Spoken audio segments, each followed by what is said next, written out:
Selamat pagi Bapak Ibu yang diberkati, yang sangat dikasihi oleh Tuhan kita Yesus Kristus. Renungan pagi hari ini saya berjudul Sakit Karena Dosa. Dan memang ada jenis penyakit, ada jenis penderitaan yang diakibatkan karena dosa.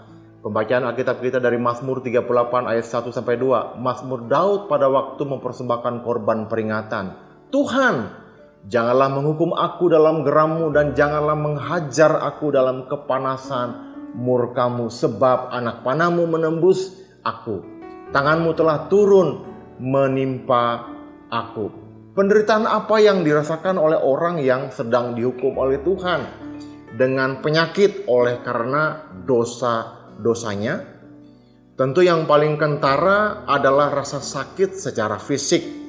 Ada penafsir yang mengatakan pemazmur menderita kusta karena dikatakan tubuhnya penuh dengan luka, berbau dan bernanah. Ada pula yang berpendapat bahwa pemazmur menderita sejenis penyakit kelamin karena bagian pinggangnya yang meradang dan seluruh tubuhnya menderita, ayat yang ke-8. Yang lebih berat daripada sakit secara fisik tentu adalah rasa sedih karena ditinggalkan oleh sahabat-sahabatnya. Daud mengalami penderitaan yang demikian, ditinggalkan oleh orang-orang terdekatnya. Mungkin mereka meninggalkan dia karena jijik atau takut ketularan. Bisa juga karena mereka tidak mau disangkut pautkan dengan dosa pemazmur yang menjadi penyebab penyakitnya.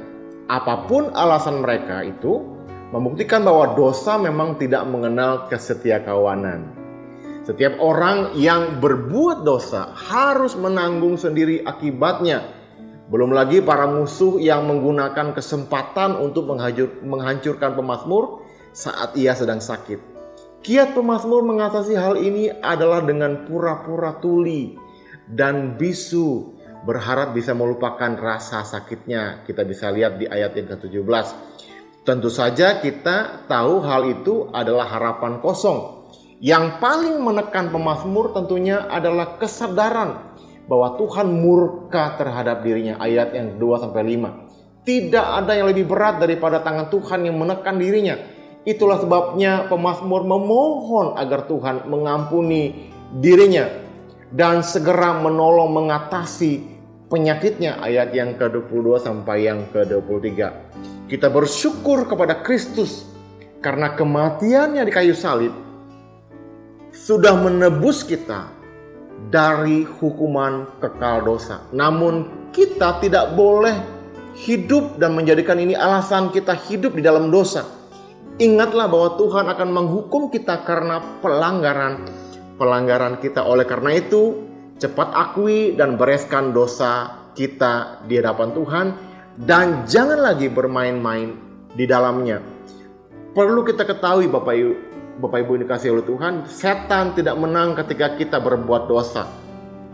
Tetapi setan meraih kemenangan ketika kita berpikir bahwa Allah tidak akan mengampuni pelanggaran-pelanggaran kita.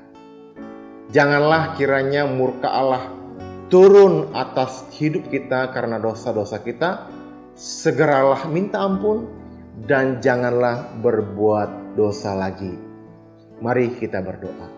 Bapa yang dikasihi oleh setiap umatnya dan yang mengasihi setiap umatnya, kami berdoa Tuhan, janganlah kiranya murka-Mu turun atas kami karena pelanggaran-pelanggaran kami. Karena pagi hari ini kami mohon ampun kepada Tuhan. Mohon belas kasihan-Mu. Ampunilah pelanggaran-pelanggaran kami, pulihkanlah keadaan kami. Dalam nama Tuhan Yesus Kristus kami bersyukur dan berdoa, haleluya, amin. Tuhan Yesus memberkati saudara dan saya, amin.